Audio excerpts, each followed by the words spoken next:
So, I am very honored to be here tonight to be receiving the CPAC Young Achiever Award for 2023. As the first Vietnamese Canadian to receive this award, I'm humbled to be able to represent multiple underrepresented groups, most notably the Asian Canadians and the young Canadians in leadership. As we gather here to celebrate the achievements of professionals in Canada, I'm inspired by the meaning of being recognized. This award is not just about personal success. It's about recognizing the significant impact that is made by underrepresented groups to our society.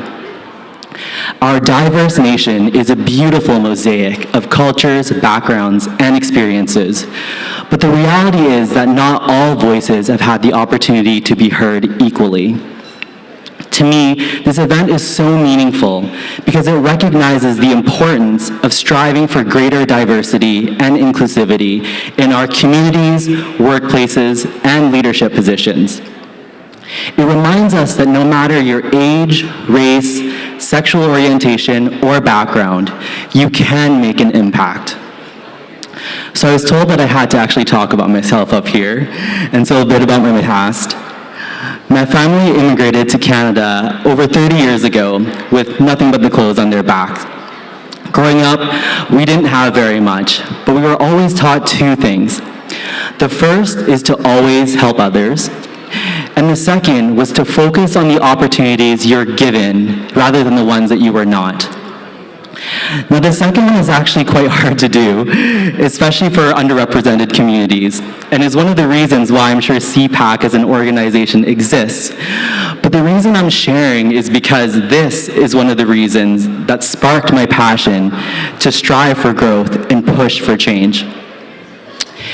If you knew me 20 years ago, you might say that these traits were very apparent, although probably in a less positive way. I was known for constantly pushing for change, but more with my parents, teachers, school curriculums, and really anything that people threw my way. School was never really my thing, but I did understand the importance and was lucky enough to attend through scholarships.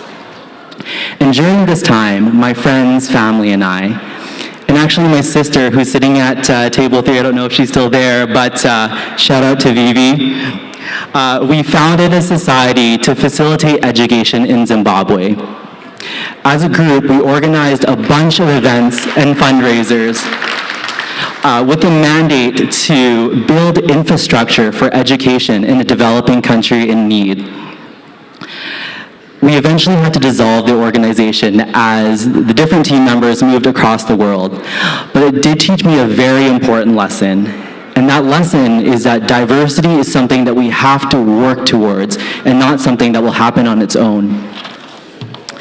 As I started and progressed in my career, this lesson on equality continued to resurface as I faced challenges and barriers of my own.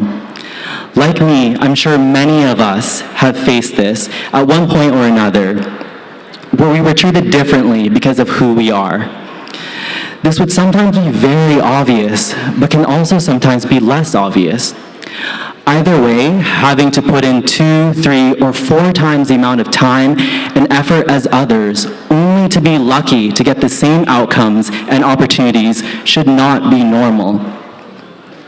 It was in this that I was compelled to prove myself, break down stereotypes, and strive for excellence to level the playing field. I fought to earn a seat at the table in my career, whether it was my first entry-level job, my first job managing people, the first time owning a department, or the first time being a company leader. I always strive to work harder, learn faster, and be more diligent to make sure that my voice was heard. This brings us to where we are today. In my current job as Chief Financial Officer at a property automation and guest experience company called Operto Guest Technologies, I'm a senior executive and oversee numerous functions at the company.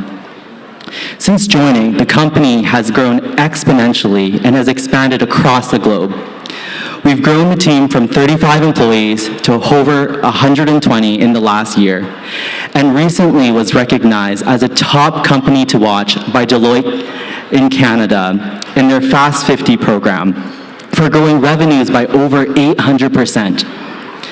Most recently, my team championed a strategic acquisition in Spain to enable us to expand geographically, but also in a new segment.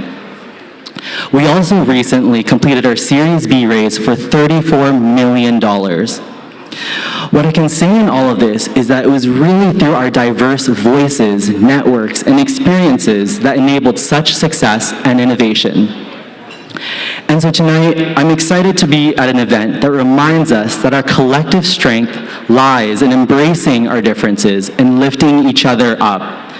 As we look to the future, it is our duty to continue advocating for diversity and be champions of change, striving for a world where every person, regardless of their background, has the opportunity to thrive.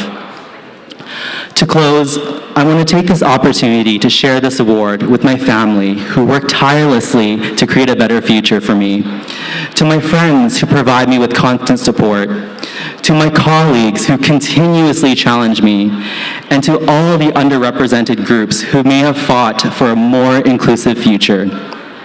Thank you, everyone who have supported me in this journey, and thank you, CPAC, for giving me this opportunity to celebrate the successes of underrepresented groups and to raise awareness and promote equity, diversity, and inclusion. I will now be doing a Mandarin sequence. Thank you.